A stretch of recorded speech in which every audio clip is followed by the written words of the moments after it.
everyone. Welcome to my sessions on SQL Server.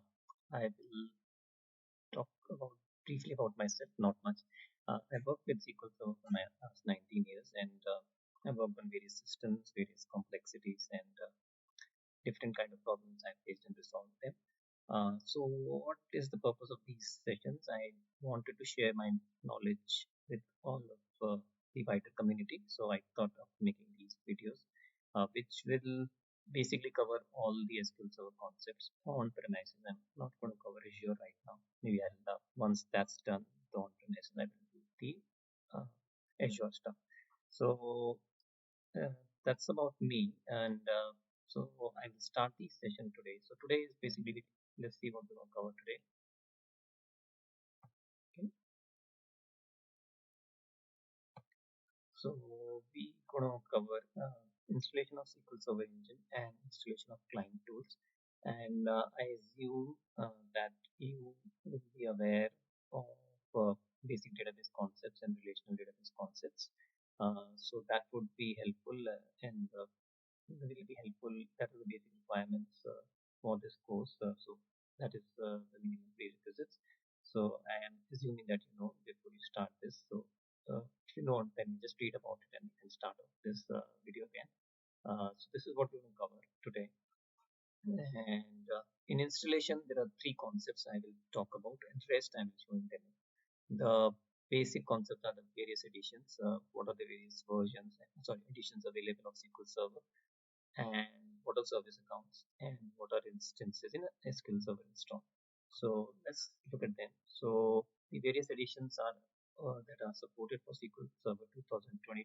These are the this is the latest version of SQL Server. So SQL Server comes up with year numbers. So you had basically 2012 on 2008 on 2005 onwards, it's like that. Before that, it was called SQL 6.07, and then 2005 onwards is year based. So right now we are on 2022. So let's have a look. Okay, let's go here. Okay, this is the link that gives you about additions and how much, what are the features that they support, and how much hardware they can support, and other things. So let's have a look. And so the first edition is the enterprise edition. That's the top level edition, I would call it, and it has all the features that it has, all the DR, HR, HA, and this is basically for your production mission critical, I would say, production environments that you want to run. And then you can use this edition. And the next one is standard edition. That's has basic data management capabilities. It has some features missing from the enterprise, like we will talk about online indexing, or some the HA features are less in standard edition. Then you have web edition, which is basically for web hosting, web hosting kind of scenarios where you have you're hosting website and you want to use SQL Server in the backend. Then you have developer edition, which is the basically same as enterprise edition. It has almost all the features of enterprise edition, but it is only licensed to be used on a development environment. No, it cannot be used in a production environment. So it needs to be used in development environment. This is what I'm going to show how to install, and that's free. So that's why we install that, and it needs to be used in a development environment or on a test environment, not on a production. Then you have the Express edition. It is the compact edition, I call it, and it can be used with your application. So you have some application, you want to ship it, some database, small database with that. This is the edition you can use. There are a lot of limitations with that, but this is the one which is like mobile kind of database which you can ship with your application. Is quite small and it works great. So let's look at the compute capacities of these ones, of these versions. Let's have a look. Okay, so this is the compute capacity. So in terms of cores, how many cores each edition supports. The enterprise edition will support all how many cores you have in the operating system. The standard version is support up to 24, and web will support up to 16. And Express edition is just to 4 cores. Yeah, so Express with advanced services are like it comes with SSMS. Otherwise, you just use Express, it doesn't come with SQL Server Management Studio.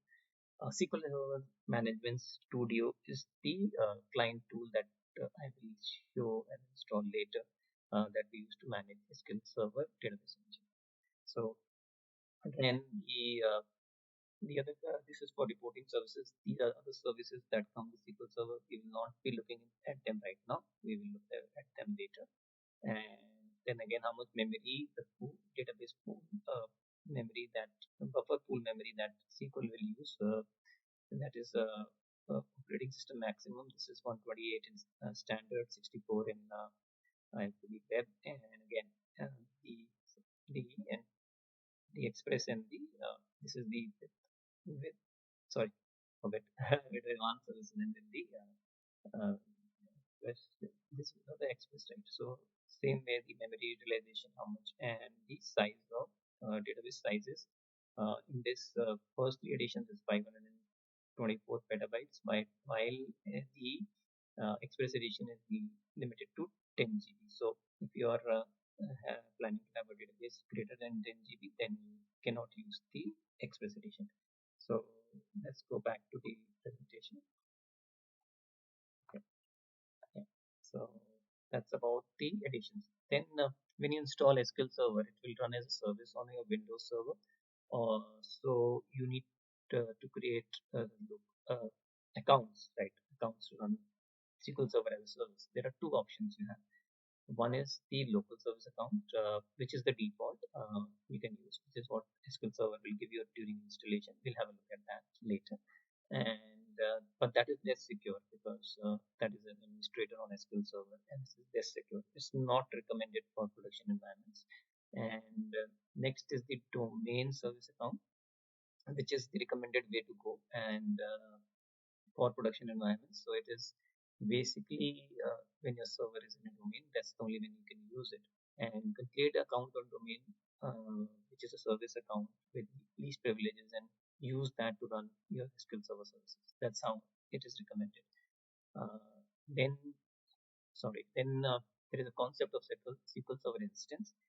Instance is basically a set of programs that run independently. So it could be like you have a bigger uh, host or a physical host on a server or a physical host, and you run various VMs. They are different VMs, right? They are different programs running different independent of each other. They're not dependent on each other. So there are two kind of instances we have in SQL Server: named instance. We can name an instance, or default.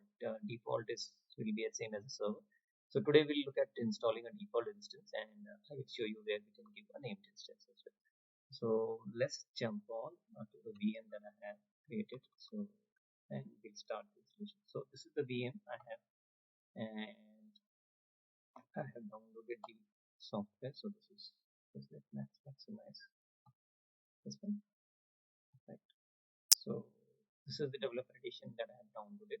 So I'll just start setup.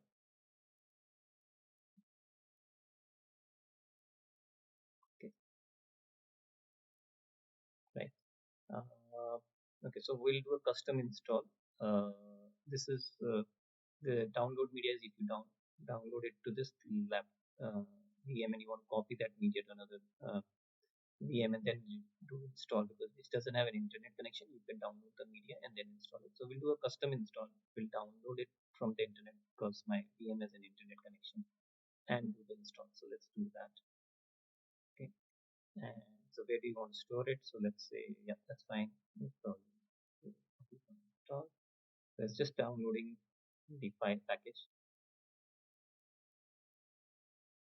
That could take you minutes. So the download is done. It's extracting the setup files. That will take another minute or so. So now we see the download is successful. Now it's done. Started the setup automatically. So started the setup. Okay. So this is the main screen that you see when you start a SQL Server setup. So there are various options: planning, installation, maintenance, to install tools and everything. So we'll start the. We will not do any planning, because this is where when you do an upgrade or you want to check your hardware requirements and everything, you can use that. So we'll go to installation, jump into that, and these are the various things that are there. So it will give you options of installing data tools, installing management tools, a reporting service, but we want to install a database engine. So we'll say create a new instance of SQL Server. So let's do that. Okay, so we are using a free version, so that's what we want. Right, so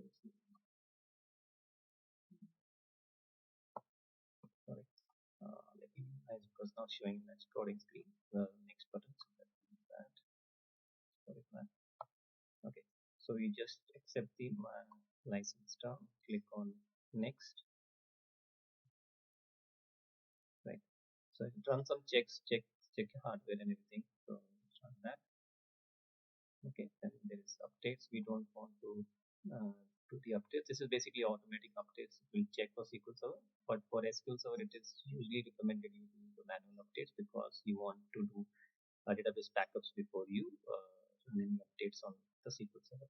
So we'll leave that as it is. On to next. Okay.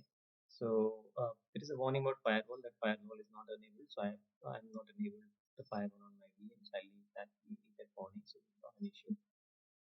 Okay. So this is a screen important, another important screen where you need to specify what all features, database features you want to install. So what we want to do is we want to install database engine services. Then there is a tool called feature called replication, which is basically to move data from one SQL server to another. So we want to install that. Then there's machine learning, there is full text, TQS, all these, but we want to just install the database services. Then there are analysis services which run as different service within SQL Server. So uh, we that is another, if you want you can install it. Then there are some shared features. So that's we'll just look at the database features. We'll just install the database, nothing else I'm installing right now. Then on the instance root directory, this is the directory where your binary files will live. You could leave it on C if you want, or you could change it. So I usually we don't like leave it on C, so we'll make it to D drive. Okay, and same. This is a shared features directory where all your shared features like SSMS and all will be installed. And this is again, so this is the x64 type or 32-bit shared feature directory. So that's all the difference in both two. So we'll go to next. Right.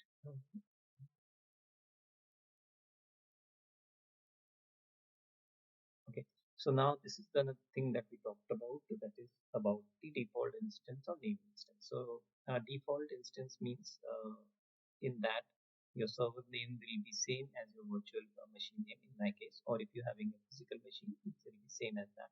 In a default instance, you need to specify the instance name, and also then how do you connect to that will be server name slash default instance name.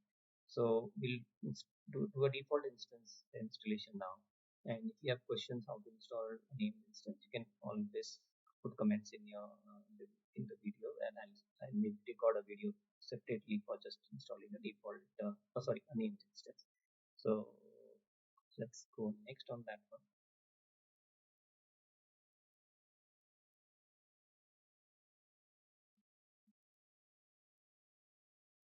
Okay, right now this is where we talked about the service accounts, right? So these are the accounts SQL Server will use to start the services. There are three services that it will install by default. One is the SQL Server agent. The agent service is the service which will is used for basically running any jobs on SQL Server, any backups, maintenance, any other kind of you want to update some scripts on update scripts on your SQL Server. So that is the service you can use, and that is a feature that comes with SQL's database engine. So you can use that. And this is the database engine service and the browser service. Browser service is to make your server discoverable on the network. Usually it is advisable to disable it. So it is like disabled right now. If you have a secure network, or you are okay with making a SQL Server browsable or discoverable on the network, then you can enable that service. So usually it's advisable to leave it disabled. So that's what we are doing right now, and I've changed this to automatic. So now again I told you these are the accounts it is going to use, service accounts, and these are default ones, right? You're not using domain ones. If you want to use domain one, if my VM was on domain, you can just go in here and change these. So yeah, so you can go to browse and change them, right? So in here you have to select. So then you go to locations. If you had a, because right now just my VM, there is no network. So if you have domain controller and you had a domain, so you can select the domain and use the domain account. Okay, so that's on the domain account. Okay, and so let's move to this one.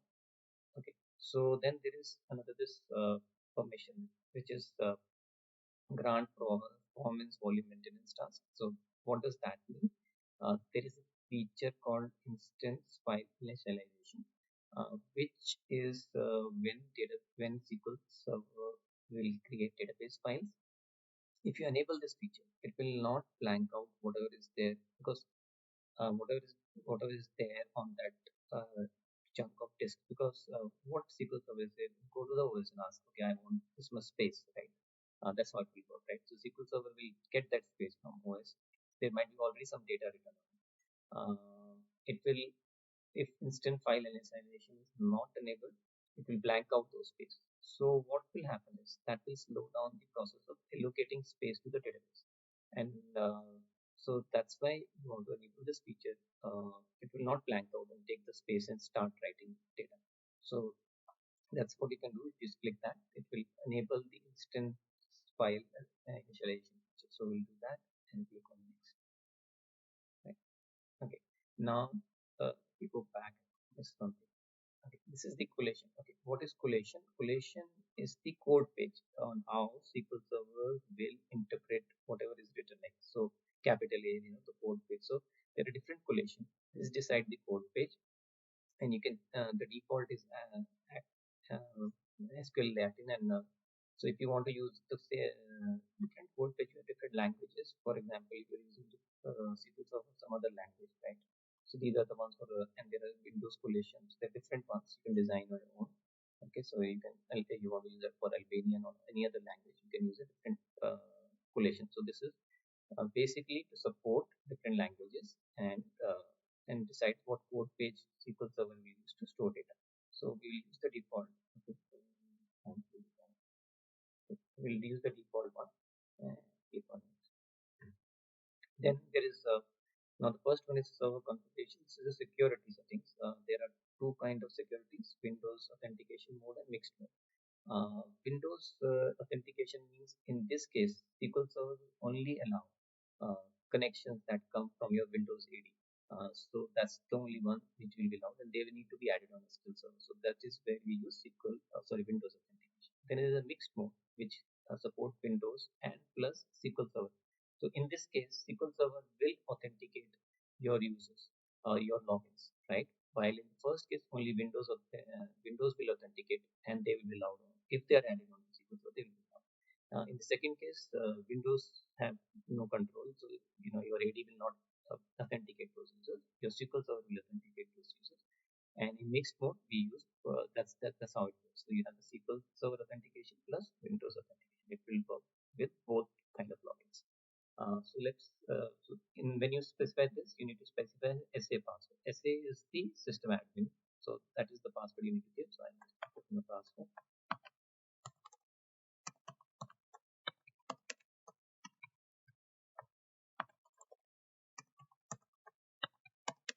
And you need to remember that and save this, it's important.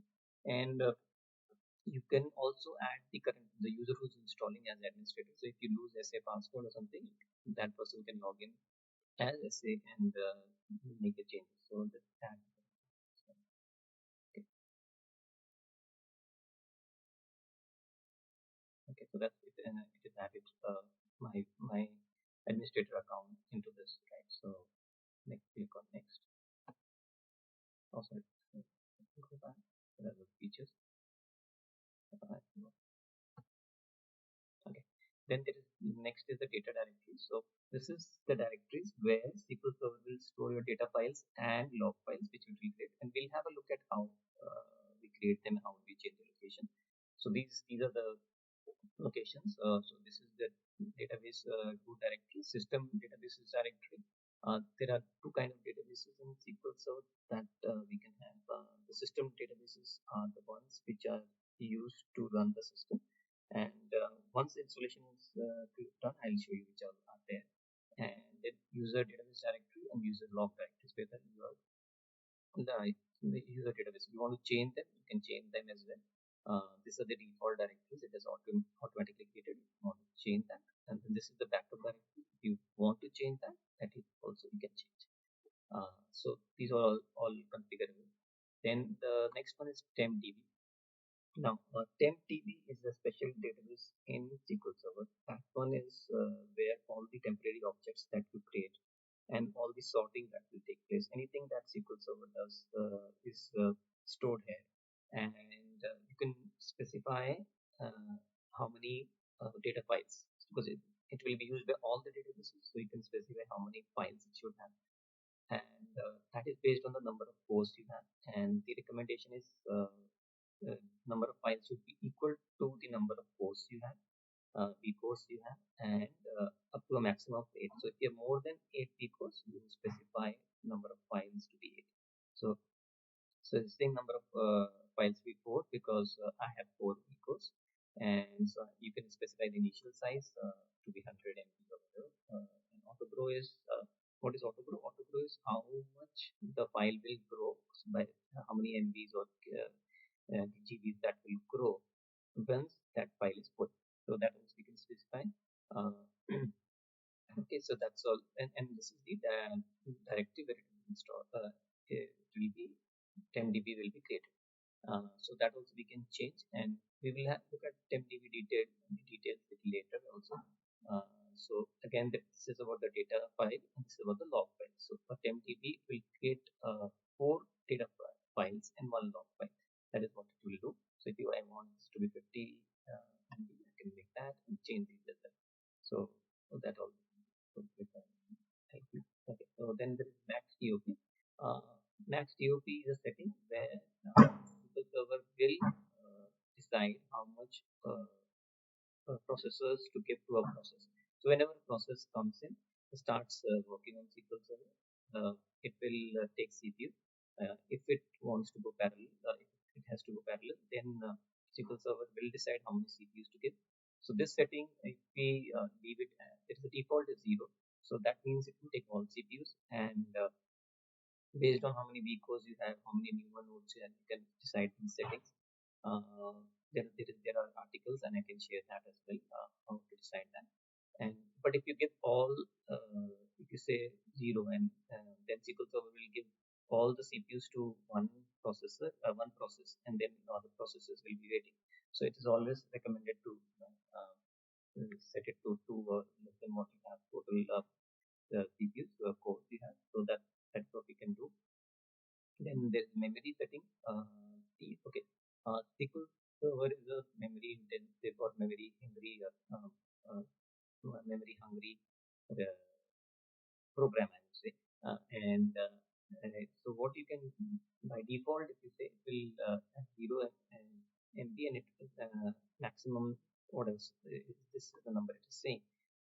When that is the number, that means it will take all the memory on the operating system, on your system, that is available. So there nothing will left for operating system, and your system will slow down considerably. So it is advisable to set the setting of min and max, especially for the maximum. So I have 11 GB, so you can leave some. Recommended leave around. So in the olden times, when we had 8 GB memories on our machines, that time used to be 20% for the OS. But now the recommendation is that, because you have 32 GB, 64 GB, that's the minimum I have seen now.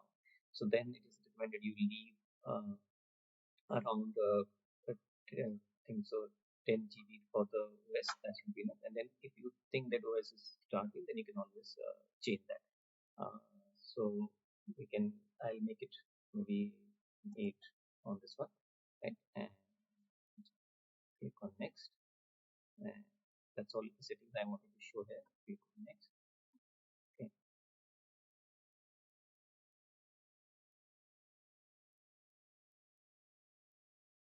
Okay. So this is the recommended, that is just telling that I don't want to use default, so I'll just do that next. Okay. So now this is ready to install. It will show you all the things that we have selected, and it creates a config.ini file which it will use to install. And this file we can use also to do installation on other instances with same settings. So you can copy and paste, and there is an unintended install which we can use. If you want to learn that as well, just comment and then leave some comments, and I'll create a video for that as well. So that's that. So click on next now. Okay, so now the installation will start. So it will take around 3 to 4 minutes. So we'll come back when it's done. Yeah, so it's almost done. Yeah, it'll take another few seconds. We should be done.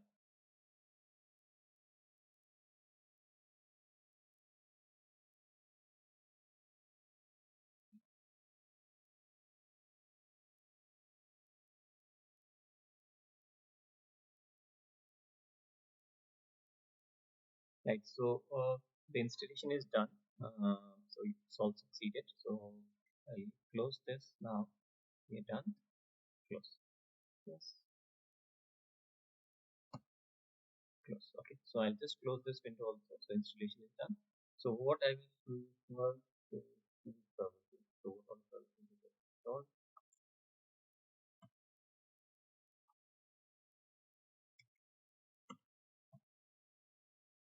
So let's go to services.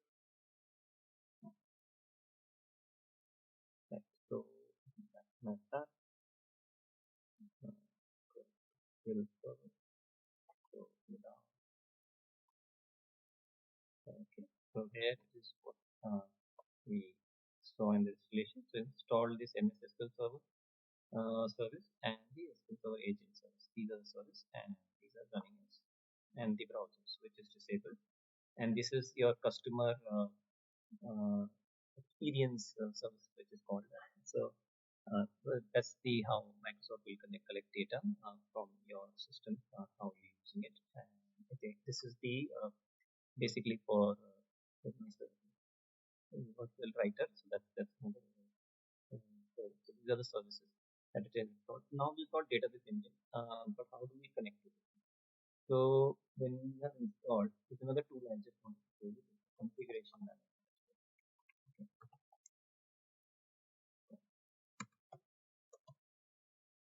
Okay, so you installed SQL Configuration Manager. This is another tool to manage your but it is just for administration. So it will show you what are the SQL services that are running on your system. Okay, and what are the network configurations. So this is very important. SQL Server. Hmm. Yeah. Yeah. So this is the SQL Server network configuration. These are the protocols on which SQL Server will listen for any client connection. This is important because how your clients will connect to your SQL Server engine from a remote machine. This is how it will connect. There are different protocols which can see this. Okay, so click on that. Right now, there are SQL Server installed three protocols. Shared memory is basically for local connection. Right now, I can I can connect to this SQL Server database engine using the shared memory one. The name pipe is also for a LAN kind of setup, but for a bigger setup, that is the default is TCP/IP. That is what is used everywhere. So anything that is like an TCP/IP connected, so it is disabled by default. So we can enable that. So,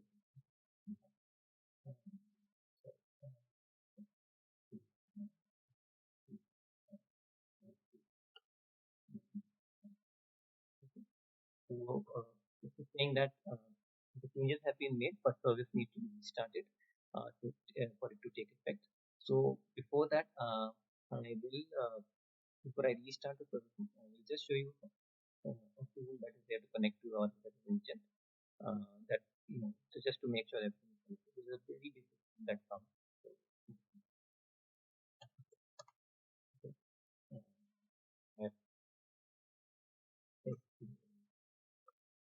So, uh, this is a Windows page or not a Windows page. text-based client tool that is installed by default. And you can manage this you can as your own client. So you can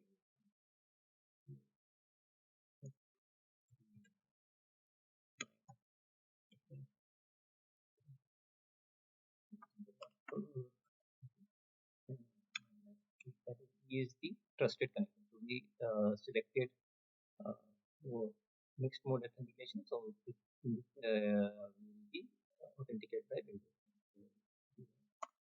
So if one comes, that means and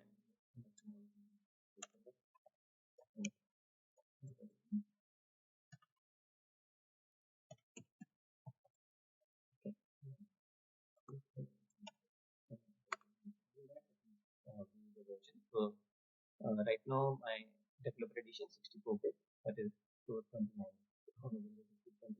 So that's what it is. So that's so that's the information from this. But this is very basic. If you want to manage, actually very cumbersome. So what we have is the client tool you can install, and one of the tools is SQL Server Management. So I will show you how to install that.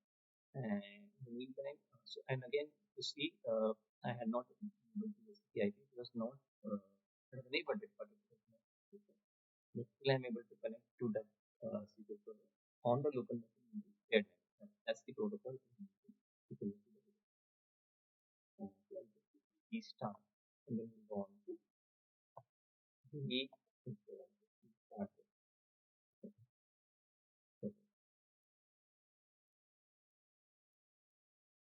Okay, the service has restarted, so it's running now. Now we'll go into installation of SSMS, right? And then I will show you more things. So that is the tool that is basically mostly all administrators use to administer SQL. So let's do that.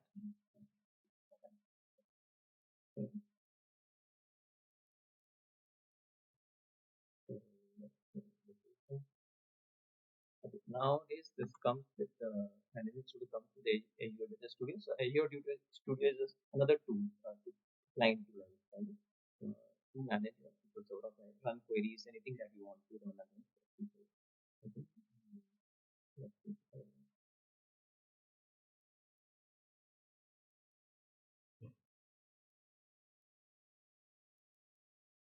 Okay, the installation is almost done. So just wait for a few minutes. So,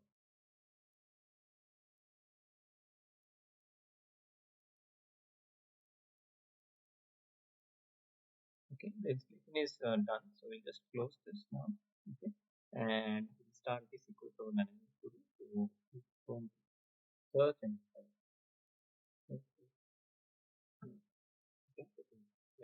give you the SQL Server Management Studio. Okay.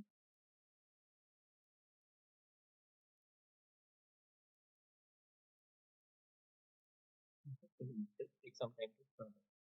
So first time it takes a little longer, then it takes less. So just wait for it to start. Okay, so yeah, so this is started. Now it is automatically giving the server name, because here you select the server name and you use Windows authentication. If you want to use SQL Server authentication, you do that also. You can type in your SIM and so let's do use Windows authentication and let's connect. Okay, right now it is connecting using my shared memory because I'm on the same server. Now if I want to test, we changed enable the TCP port. So you don't sorry, TCP IP protocol, we had enabled that. Sorry, then let's go check that it is IP. So you can just write TCP in front of that, click colon and connect. So now that is now using TCP IP, right? So this is connecting. That is TCP IP.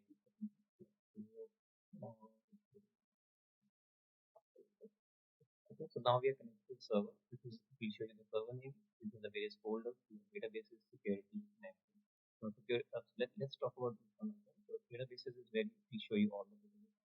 System databases, then security is where you manage the security and devices, triggers, and everything. areas of this. And then for those people using applications, yeah, always on is another TR kind of product, but we need to enable that. So right now it's not enabled, so that's why we use that. And then integration services is where you have your SSIS packages, and management is where you can go. You have your SQL Server log. So let me show you the log. You got a log for SQL Server. Any errors that happen on SQL Server will be recorded in the log. So let us have a look at it. Uh, yeah. So uh, this is the log, and this is where we started the service. The thing starting database, all model and SQL, and then you have your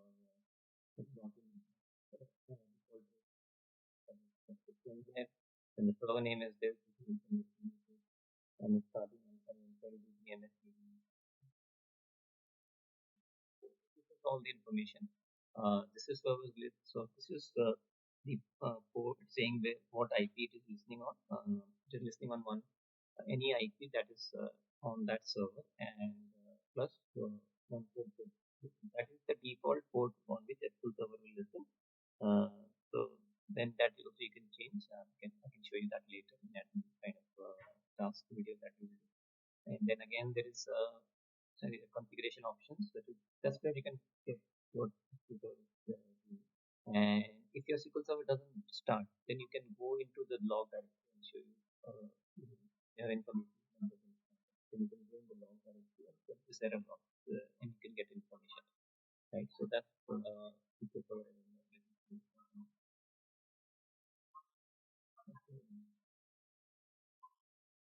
Right. Okay. As SQL Server, these are the databases.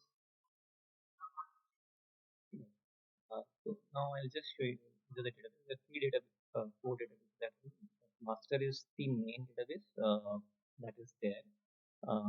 That has all the system configuration of SQL Server, and the most important, if that goes corrupt, your SQL Server will not start. So you have to rebuild it, and also it is important that you take backup of it. So you can restore from backup, but your SQL Server will not.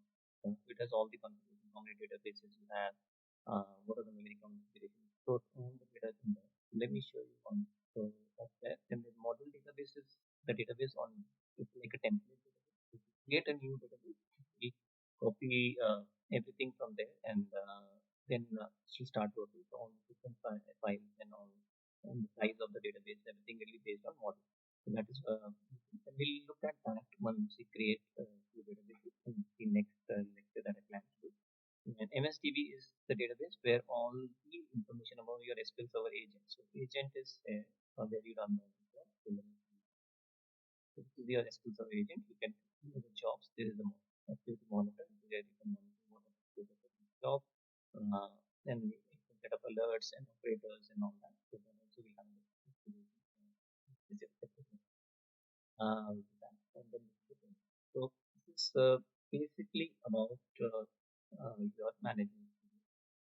Play around and if you want to run a new query, so you click on new query, you can let's say I want to know the total database. Select uh, this is a schema where all the metadata schema is the collection of all the objects. So we'll talk about that also in later videos. So let's say this data is right. So sys.database. So it gives you this. This is also sys.database is a table in within master database. We store information about all the databases that are there.